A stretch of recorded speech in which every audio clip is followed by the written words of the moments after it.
Hi everyone, welcome back to Popecast. We're on Hello, episode 4, everybody! and as always, I'm joined here by Professor, and our topic for today is going to start And the off topic for with today is headline. going and the topic for today is going to be One Punch Man Okay. Season 2. Now, if you live outside of Iraq, I'm sure you have seen I don't even know what it's called, the turd they dropped with when it showed off yes, the animation. Trailer. Yes, the pneumatic valve, as they called it. So I was watching it, and I thought to myself, man, this is the worst thing I've ever seen. And you may not know this about me, but I was a Disney animator. I worked with Walt and Disney. I see this. It's awful, and it makes me want to cut off my skin and turn it into a carpet and walk on the carpet. How do you feel about it, Poop? Well, I'm gonna be honest. When I first watched the trailer, I didn't really see much of a difference.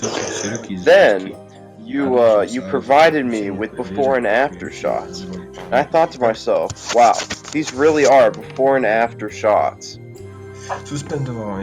Yes, they were. Yes. You are a fan of One Punch Man. I am, and very much so.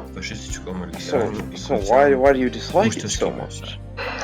Well, as a former Disney animator, I know the ins and outs of the animation process, and I would say they maybe spent about $200 total on the animation the entire season, based on that pneumatic valve anyway. Because none of the motions had any weight behind them. Genos was CGI for some reason. That didn't make any sense. Yeah. And it wasn't good CGI either. It was shitty CGI. And One Punch Man flew at the end, which looked stupid. But isn't that his whole persona is to look stupid? I suppose, yes, but he doesn't have the power to fly. He can only super jump. It completely destroys the canon and the lore and the canon. No, but the boss fights in One Punch Man, those are usually superbly animated. That is the thing I noticed in the trailer, because the guy that he fights in the trailer, he looks like a blob of paint that I could have made in Microsoft Paint in 5 minutes. I completely agree. If you look at the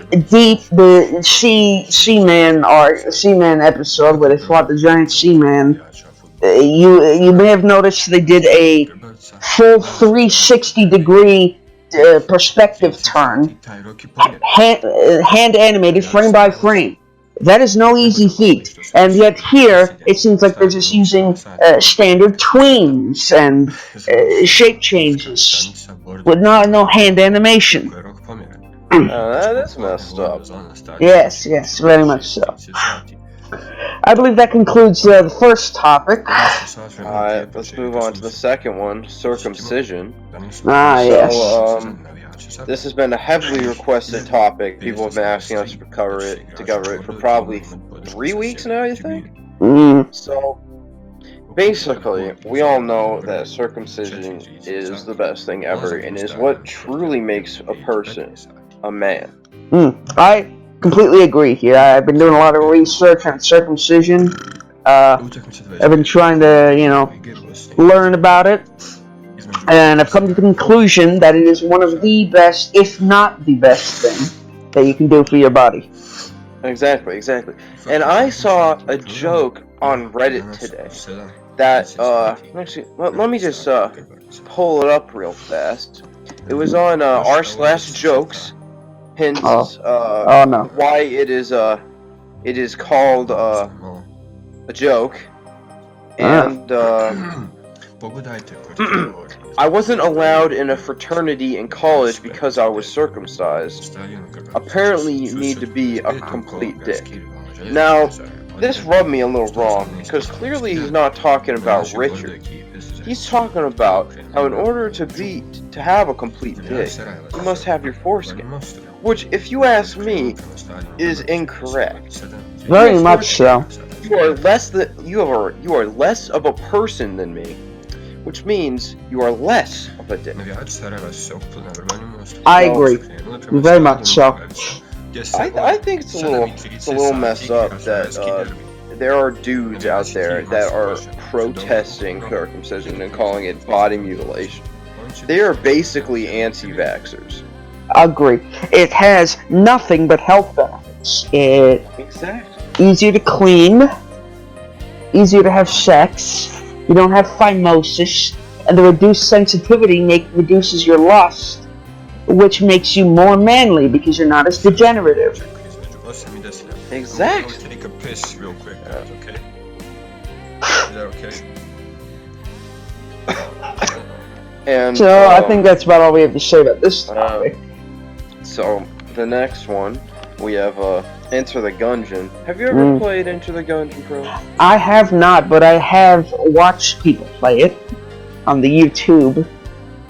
It is quite a fun game. In my opinion, the best dungeon crawler ever made. I've been playing a lot of it over the past week, and it has so much replayability. There's so much you can do.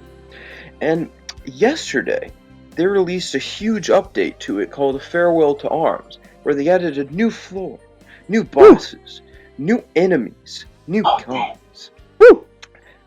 But here's the thing. The new enemies on the new floor are bulletkins wearing hats. And I'm like, okay, that's kind of epic. And I go into the Autonomicon to see more pictures of the bulletkins wearing hats, and you know what isn't in the Autonomicon? What? Bulletkins wearing hats. You gotta be kidding me. I was distraught. And not only that, but there are also bulletkins that look like cactuses. They're not in it either. So I think that this is racism. I'm back. And don't worry. Frankly, I think it's fucked up. That is that's such a big oversight. I don't think you could do that by accident. Yeah, I don't think so either. It's like, I thought the game was so polished. I've never seen a glitch. Actually, no, I have, but whatever. But it is a very polished game. I cannot believe that they would do something so awful. It's kind of it's almost pathetic, you know. It's such an easy thing to do, and so very important to the game. And yet they left it out.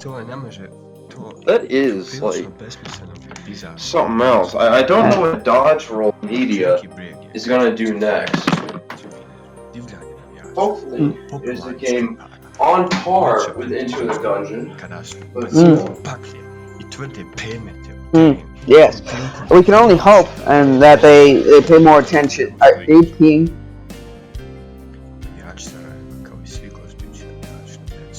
We can only hope that they pay more attention in the future and don't make such a glaring oversight. Yeah. So, do you have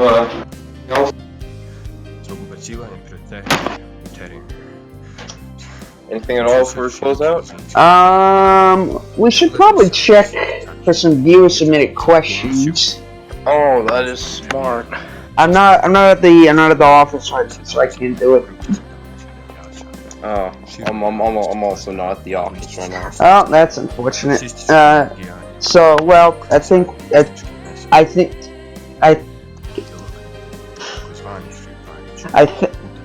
Can you shut the fuck up?